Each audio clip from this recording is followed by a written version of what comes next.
नमस्कार। झुंझुनू राजस्थान की बुहाना तहसील के गांव कुहड़वास की चौपाल चर्चा में आप सभी का स्वागत है। हमारी चौपाल चर्चा की शुरुआत करें उससे पहले हम नजर डालते हैं गांव की महत्वपूर्ण जानकारियों पर। झुंझुनू राजस्थान की बुहाना तहसील का गांव कुहड़वास। राज्य की राजधानी जयपुर से गांव कुहड़वास 175 किलोमीटर की दूरी पर है। गांव कुहड़वास जिला मुख्यालय झुंझुनू के पूर्व में 67 किलोमीटर की दूरी पर स्थित है। बुहाना तहसील से गांव की दूरी 12 किलोमीटर है। कुहड़वास महेंद्रगढ़ तहसील से पूर्व में और सूरजगढ़ तहसील के पश्चिम में बसा है। गांव कुहड़वास के उत्तर में लोहारू तहसील और दक्षिण में नारनौल तहसील है। सगावा, खांडवा, भलोद, सेंटोर, धुलवा कुहड़वास के निकटस्थ गांव हैं। महेंद्रगढ़, नारनौल, पिलानी, चरखी दादरी कुहड़वास के आसपास के शहर हैं। तो गांव की महत्वपूर्ण जानकारी के बाद आइए शुरुआत करते हैं हमारी चौपाल चर्चा की। और आज की हमारी चर्चा में शामिल हो रहे हैं बुहाना के सहायक कृषि अधिकारी सुरेश कुमार यादव जी, और साथ ही हमारे साथ मौजूद हैं कृषि विज्ञान केंद्र के कृषि विशेषज्ञ डॉक्टर RS राठौड़। आज के चौपाल कार्यक्रम में पधारे हुए सभी किसान भाइयों व किसान महिलाओं का हार्दिक स्वागत। आज अपने पास दिल्ली से DD किसान दूरदर्शन से टीम आई है, जो आज अपने खेतीबाड़ी और पशुपालन से संबंधित चर्चा करेंगे। खेतीबाड़ी में जो इस टाइम फसल बोई हुई है उसमें कोई समस्या है तो उसके बारे में जानकारी लेंगे। इसके साथ साथ आगामी जो फसल है जायद सीजन में उसमें अपने कौन सी फसल बोएं ताकि उसमें ज़्यादा से ज़्यादा आमदनी मिले, क्योंकि आगे का जो 3 महीने का टाइम है वो काफ़ी है जो किसान के लिए खाली टाइम होता है, तो उसमें सभी का सदुपयोग हो। इसलिए अपने जायद में कौन कौन सी है जो चीज़ें या फसलें बोएं इसके बारे में अपने चर्चा करेंगे। तो आप कोई भी समस्या है या कोई सुझाव देना चाहते हैं तो उसके बारे में आप एक एक करके बात करें। और अपने साथ यादव साहब है सहायक कृषि अधिकारी, तो ये अपने विभाग की योजनाओं को जानकारी देंगे। जो फसलों में सिंचाई की व्यवस्था जो चल रही है इस टाइम में बड़ा क्रिटिकल पोजीशन चल रही है। सभी फसलों में अनिवार्य सिंचाई कहें इसको, सरसों पकाव पर है। जो किसान लगभग पानी दे चुके हैं, अंतिम पानी दे चुके हैं, नहीं दिया हो तो दाना भराव की अवस्था है। इस टाइम पानी की बहुत सख्त आवश्यकता होती है दाना भरने के लिए, इसलिए अंतिम सिंचाई जिन नहीं दी है वो अपनी तैयारी रखें। रही बात गेहूं की, तो गेहूं में इस टाइम में बाली अवस्था चल रही है। बाली और बाली में दाने की दूधी अवस्था चल रही है। इस टाइम यदि पानी की कमी आती है, सिंचाई की यदि कमी रहेगी तो दाने की बढ़वार नहीं होगी, दाना दबा हुआ रहेगा। तो आप थोड़ा सा ध्यान दें। साथ साथ में दीमक का प्रकोप भी इस टाइम में आपको देखने को मिलेगा। दीमक के लिए इमिडाक्लोप्रिड नाम करके दवाई आती है।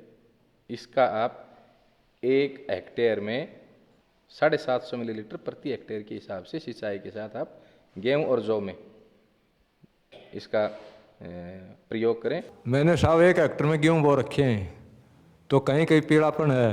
किसान भाई आपने बहुत अच्छा सवाल पूछा है। वर्तमान में अपने क्षेत्र में ये बीमारी नई दस्तक दे रही है। नई बीमारी है जो दस्तक दे रही है, इसको बोलते हैं निमेटोड। आप देखोगे पूरे खेत में 1-2 कैरी के पैचेज हो जाएंगे, फसल बिल्कुल दबी हुई होगी। आपने जिंक भी डाल दिया, आपने दीमक की दवाई भी डाल दी, कोई उसका असर नहीं होगा। आप जैसे ही जड़ों को उखाड़ के देखेंगे जड़ों में बारीक बारीक गांठें मिलेंगी सफ़ेद रंग की। ठीक है, ये इस चीज़ को पता करने की लक्षण है इसके। पौधा छोटा रहेगा, बाली भी आएगी तो पत्ते के अंदर बंद रहेगी।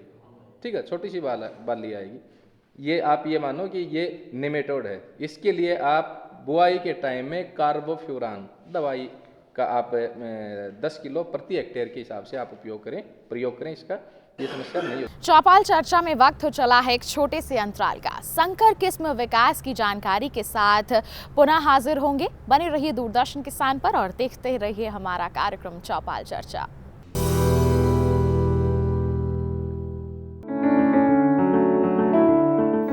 महका घर आंगन, हरियाली से खिलेगा तन मन। छत पर छोटी सी बगिया, जरूरत भी पूरी, शौक भी पूरा। देखिए छत पर बागवानी, शनिवार सुबह 9 बजे।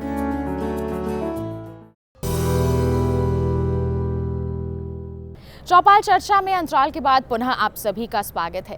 कम सिंचाई क्षेत्र में उत्पादकता को बढ़ाने के लिए हर स्तर पर प्रयास किए जा रहे हैं और संकर किस्म विकास की दिशा में अगर हम बात करते हैं तो कई कदम उठाए जा रहे हैं।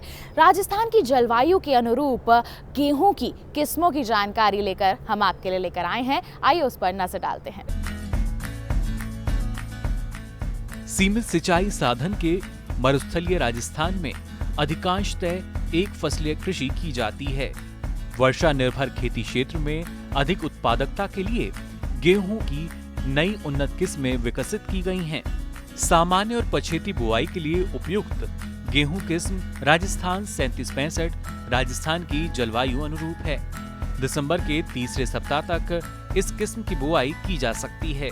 सामान्य बुआई की अगर बात की जाए तो ये किस्म 120 से 125 दिन में पक जाती है।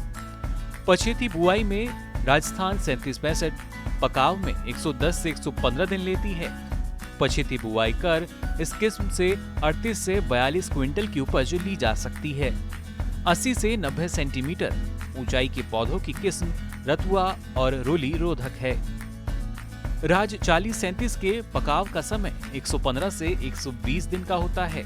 40 से 45 क्विंटल की उपज वाली राज 4037 के पौधे की ऊंचाई 90 से 100 सेंटीमीटर की होती है। इस किस्म में स्टेम जंग रोधक क्षमता होती है। गेहूं की राज 4238 को सर्द गर्म मौसम प्रभावित नहीं कर पाता। राज 4238 रेतीली भूमि में भी अच्छा उत्पादन देने में सक्षम है। राज 4238 के पकाव में 110 से 115 दिन लगते हैं। किस्म दोमट मिट्टी में प्रति हेक्टेयर 42 से 46 क्विंटल उपज देती है। ग्रामीणों की समस्याओं के निदान के लिए शामिल होते हैं चौपाल चर्चा में। जब गेहूं की फसल बो रहे हैं उस टाइम में इसको कितने पलाव पानी डालना चाहिए, पहले तो ये बताओ। पलाव का ऐसा है कि अपने जिस टाइम जो फसल बो रहे हैं उस टाइम तापक्रम कितना है, गर्मी कितनी है। जैसे अपने रबी की फसल इस साल बोई तो काफ़ी मतलब 15 नवंबर तक काफ़ी गर्मी पड़ी, तो उस टाइम में अपने चना भी थोड़ा लेट बोया था और सरसों भी लेट बोई। गेहूं जरूर है जो नवंबर में बो लिया था, लेकिन जब तापक्रम ज़्यादा होता है तब नमी ज़्यादा की ज़रूरत होती है और उस टाइम पड़ाव कम से कम 3 से लेके 3.5 घंटे लाइन चलानी पड़ती है। और यदि तापमान कम है तो उस टाइम 2 घंटे से काम चल जाता है। अब सर फर्स्ट पानी मतलब कितने बार कितना देना चाहिए उसमें? तो पहला पानी है वो अलग अलग फसल पर निर्भर करता है। अपने किसान भाई लालच करके और जल्दी पानी देते हैं जो कि गलत है। जो गेहूं में जो पहला पानी है वो सही पानी 20 से लेके और 25 दिन तक का है, क्योंकि 20 दिन से पहले यदि आप पानी देते हो तो वो फसल कमज़ोर रहेगी और उसमें खरपतवार भी ज़्यादा हो गया। तो 20 दिन से पहले पानी नहीं देना चाहिए। और इसी हिसाब से चने में लोग बाग 30-35 दिन से पानी दे देते हैं, जबकि 1.5 महीने से पहले यानी 45 दिन से 60 दिन के बीच में पहला पानी देना चाहिए। और अपने इस क्षेत्र में 3 पानी से आराम से चना पक जाता है, लेकिन किसान भाई लालच करके उसमें 4-5 पानी देते हैं जो कि गलत है और उससे उसका उत्पादन भी कम होता है। 3 पानी यदि अपने टाइम पर देते हैं, पहला पानी 45 से लेके और 60 दिन के बीच में, दूसरा पानी 3 महीने से लेके 3.5 महीने पर, और तीसरा पानी यदि ज़रूरत हो तो उसके 15-20 दिन बाद में दें तो वो उत्पादन ज़्यादा होगा और उसमें चने की फसल ज़्यादा नहीं बढ़ेगी। इसी हिसाब से जो सरसों का पानी है वो भी 20 दिन से पहले पानी नहीं देना चाहिए। अच्छा सर, इसीलिए क्या है कि वो चनों में है वो ज़्यादा बढ़ जाते हैं। अब उनके जो फाल आया हुआ है ना, वो अब उसके फाल में मतलब पानी देना चाहिए या नहीं देना चाहिए? ऐसा है, चने में जब फ्लोरिंग स्टेज चल रही है उस टाइम में यदि आप पानी देते हैं तो आपको नुकसान होगा। उस टाइम आपको पानी नहीं देना चाहिए, क्योंकि पानी देने से फूल खराब होंगे। यदि आपको चने में 2 ही पानी सफिशिएंट है देखा जाए तो, पहला पानी प्री फ्लोरिंग स्टेज फूल कहीं कहीं फूल इक्का दुक्का आपको दिखाई दिया है, उस टाइम एक गहरा पानी लगाओ। दूसरा, जब फली के भराव की अवस्था है, दाने के भराव की जो अवस्था है, उस टाइम आप गहरा पानी लगाओ, वो ज़्यादा ठीक रहेगा। सर एक ही बीज है, वो गेहूं एक छोटी बाल आती है एक बड़ी आती है, इसका क्या कारण है? एक ही खेत में और एक ही कट्टे के बीज से यदि छोटी बड़ी बाल आ रही है तो उसका कारण उस बीज में मिलावट है। बीज में यदि 2 किस्मों की मिलावट होगी तो उसी हिसाब से होगा। बाकी यदि एक ही किस्म का बीज है तो उसमें ज़्यादा फर्क नहीं होता, कोई मामूली सा 19-20 का फर्क हो सकता है, बाकी बाल एक सी आती है। पूरे खेत का बीज हर साल खरीदने की और पैसा खराब करने की ज़रूरत नहीं है। डॉक्टर साहब, गाँव के अंदर सभी जानवर कम रखने लग गए, तो भैंस रखते हैं, वो 5 हाथ महीना पहले किसी की भी आज्ञा की नहीं होती है। क्या कारण हुआ ये तो देखो, क्या पता हो हमारे को। इसका कारण यह है कि जिस हिसाब से भैंस की अपने खिलाई पिलाई करनी चाहिए वो आप खिलाई पिलाई नहीं करते। भैंस को ब्याने के बाद में एक तो हरा चारा पूरा देना चाहिए, दूसरा हरे चारे के साथ साथ अपने को खनिज लवण देने चाहिए। पहले अपने क्या कि अडावा रखते थे, पशु जो चर के आते थे तो हर प्रकार की घास चरते थे तो उससे खनिज तत्वों की पूर्ति हो जाती थी। लेकिन आज अपने पशु है जो खूंटे पर बंधा रहता है, तो इसलिए हरे चारे के साथ साथ उनको बांटे में खनिज लवण जरूर देना चाहिए। और इसका जो सही टाइम है वो 1.5 महीने से लेके 2 महीने के अंदर गाय भैंस गाभिन हो जानी चाहिए, ताकि वो 1 साल के अंदर अंदर वापिस है जो ब्याह जाए। तो डॉक्टर साहब, मैंने 5 साल हो गए कि भैंस रखता हूँ, वो ठीक टाइम पर हो जाती थी, लेकिन अब की बार 4-5 महीने की हो गई, अभी तक नहीं बोली है वो। अब आप कह रहे हो कि मैंने वो 5 ब्याह था जो बिल्कुल सही ब्याही, लेकिन अब की बार वो गड़बड़ हुई, तो अब वो उम्र उसकी हो गई और उस हिसाब से खिलाई पिलाई नहीं कर रहे हो तो उसमें वो कमी आए। चौपाल चर्चा में वक्त है एक और छोटे से अंतराल का। पशुधन में संरक्षण और संवर्धन की जानकारी के साथ पुनः हाजिर होंगे। आप देखते रहिए कार्यक्रम चौपाल चर्चा और बने रहिए दूरदर्शन किसान पर।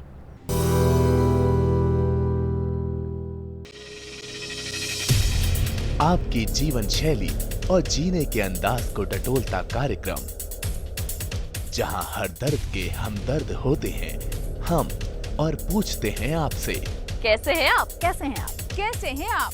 जीवन को एक नए अंदाज से जोड़ता एक ज्ञानवर्धक कार्यक्रम कैसे हैं आप, रविवार सुबह 10:05 पर।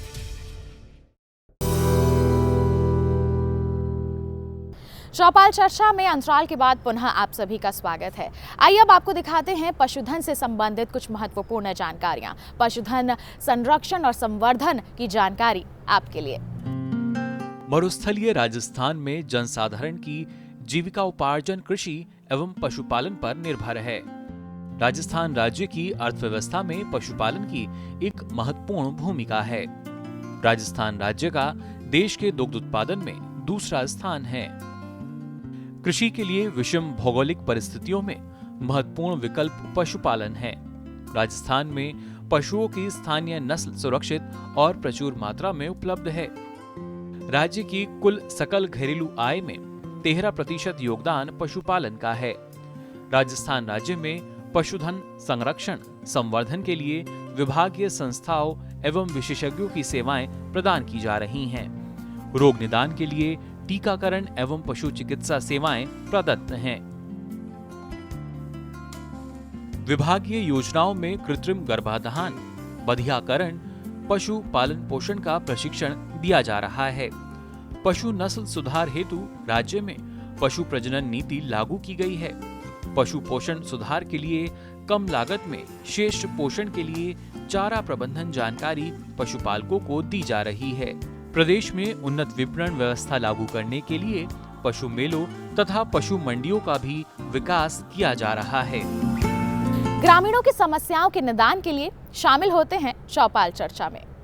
पैके बताऊँ मुझे, मेरी भी कोई हिबकम हो तो डॉक्टर साहब, मेरे नहीं हर गांव में हैं, सब किता ही हैं। भैंस एक ऐसी है कि इसको अपने सीजनल ब्रीडर मानते हैं, मतलब सर्दी में ये गाभिन होती है, गर्मी में वो गर्मी के मौसम में वो हीट में जरूर आती है, लेकिन अपने उसको पहचान नहीं पाते।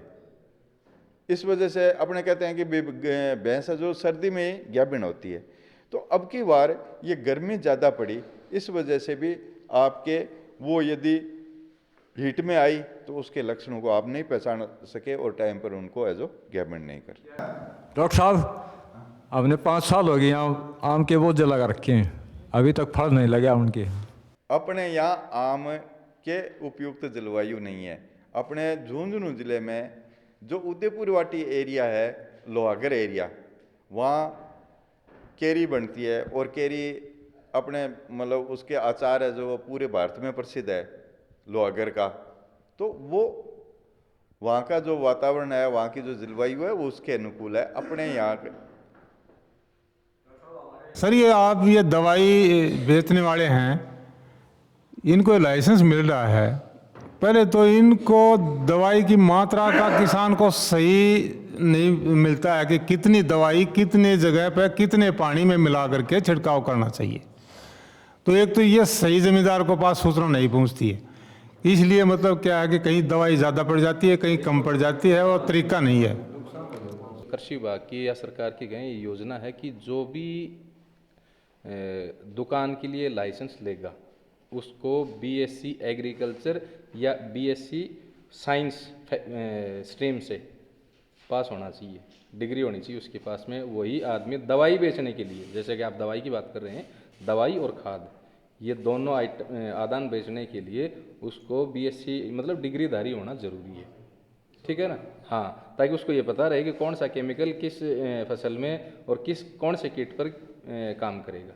ये जो कीटनाशक दवाइयाँ जो फसल में छिड़काव किया जाता है उसका किसान को संपूर्ण मात्रा में पता नहीं पड़ता है कि कितने पानी डालें, कितने हेक्टेयर में कितनी दवाई डालें, कितना पानी मिलाएं, कितना छिड़काव किया जाए।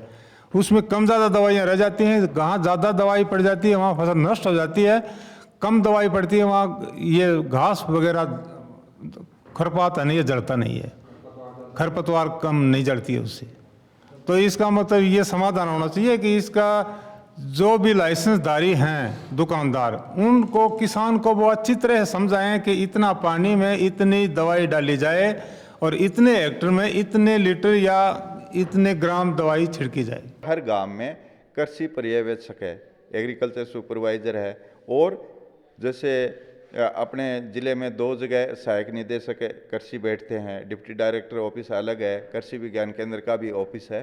तो आप फ़ोन करके, क्योंकि आपके पास जो भी लिटरेचर दिया जाता है उसमें विभाग के जो नंबर होते हैं, तो आप फ़ोन करके कोई भी दवा यदि आपको लेनी है काम में, तो उससे पहले आप फ़ोन करके और समस्या और उसके साथ में समाधान प्राप्त कर सकते हो। इसके अलावा जो डीलर की आपने जो बात बताई वो बहुत बढ़िया है। गवर्नमेंट ने ऐसा कर दिया है कि अब जो आगे से जिसको भी लाइसेंस देंगे वो बीएससी एग्रीकल्चर या बीएससी साइंस होना चाहिए। जो पीछे के जिसको लाइसेंस दिए हुए हैं उनको क्योंकि गवर्नमेंट है जो उनको हटा नहीं सकती और उन्होंने धंधा कर रखा है, तो उनके 1 साल का एक डिप्लोमा होगा। हाँ डॉक्टर साहब, ये पशुओं के लिए कौन सा चारा बोना चाहिए? हरे चारे के हिसाब से अपने इस एरिया में जिनके पास सिंचाई का साधन है वो 3 सीजन है, तीनों सीजन में ही यदि हरा चारा बोएं तो उससे न केवल है जो दाने की बचत होगी बल्कि उससे पौष्टिक खुराक भी मिलेगी और पशु के दूध उत्पादन भी बढ़ेगा और पशु स्वस्थ भी रहेगा। तो अब जो आने वाला जो जायद सीजन है इसमें आप हरे चारे में ज्वार चरी या बाजरा चरी बो सकते हैं, और ज्वार चरी और बाजरा चरी के साथ उसको पौष्टिक बनाने के लिए उसमें आप ग्वार या चौड़ा के बीज डाल दो, क्योंकि ग्वार और चौड़ा दोनों दलहनी फसल है। तो दलहन और ये ज्वार या बाजरा चरी मिलके वो ज़्यादा पौष्टिक होगी। यदि आपने चौड़ा या ग्वार मिलाया है तो उससे ज़मीन कम उतरेगी। जितनी रिजके की पत्तियां पौष्टिक होती है उस हिसाब से अरडू की पत्तियां पौष्टिक होती है, उसमें भी प्रोटीन की मात्रा लगभग 15% होती है। और आपने इधर जयपुर साइड में जाते हैं तो देखते होंगे अभी वहाँ ये रिजके के साथ साथ इसकी छोटी छोटी पुड़ी भी है, जो अरडू की पत्तियों की पुड़ी भी बिकती है। तो वो पशुओं को चराने के लिए मतलब हरा चारा देने के लिए काम में ले सकते हैं। इसके अलावा अरडू का पेड़ है जो मतलब लगाएंगे तो खेत की भी उसमें सुरक्षा हुई। सर एक को बेर लगा रखे हैं तो उसका फल कम आया। ज़्यादा तापमान होने की वजह से फूल झड़ गई, फ्लावर ड्रॉपिंग हो गई, इस वजह से अब की बार फ्रूटिंग सभी पेड़ों में, सभी तरह के जो पौधे हैं, फलदार पौधे हैं, उन सभी में एफलन की समस्या एक तरह से आई हुई है, प्रोडक्शन कम ही आ रहा है। सर चिक्कू के पेड़ लगा रखे हैं, तो 8 या 10 साल के हो गए, फल नहीं आ रहा। इसमें ऐसा है कि एक तो आप इसमें खाद की आप आपूर्ति नहीं रखते हैं, तो उसमें आप देसी खाद या वर्मी कंपोस्ट, ज़्यादा अच्छा तो ये है कि आप वर्मी कंपोस्ट या फिर आजकल जो जाइम वगैरह जो आ रहे हैं आप ये डालो। साथ साथ में इसके जैसे ही फूल आएंगे उस टाइम में कई बार देखने को मिलता है कि जो सकिंग पेस्ट हैं, चूसने वाले कीड़े हैं, ये भी इसमें आक्रमण करते हैं। तो इसके लिए आप समय पर मोनोक्रोटोफॉस है या इमिडाक्लोप्रिड है, इसका आप स्प्रे करें, तो आपको जितने भी चूसने वाले जो कीड़े हैं, कीट हैं, उनसे इसका बचाव मिलेगा। किसान भाई जिनके पास में फलदार पौधे जिन्होंने लगा रखे हैं या लगाने के इच्छुक, उनको मैं बताना चाहूँगा कि एक तो सबसे मेन है वैरायटी। किसी भी तरह का आप पौधा लगा रहे हैं, फलदार बगीचा लगाना चाह रहे हैं, तो उसकी वैरायटी आप जरूर निश्चित करें कौन सी वैरायटी है। साथ साथ में एक हम लोग क्या है कि पौधों में खाद कभी नहीं डालते हैं, तो आप फिक्स टाइम आप रखो। साल में 2 बार आपको पौधे में खाद, फलदार पौधों में खाद डालना है, जिसमें बरसात से ठीक पहले और बसंत के मौसम से ठीक पहले। कहने का मतलब जनवरी लास्ट और फरवरी फर्स्ट, ये टाइम फिक्स है। एक जून और जुलाई का लास्ट या मानसून से ठीक पहले, ये 2 टाइम आप पौधों में खाद देने के लिए फिक्स कर लो। चौपाल चर्चा में वक्त चला है आपसे विदा लेने का। अगले अंक में फिर करेंगे आपसे मुलाकात, नई योजनाओं के बारे में चर्चा करेंगे, एक नए गांव के सफर पर चलेंगे। तब तक के लिए दीजिए इजाजत, नमस्कार।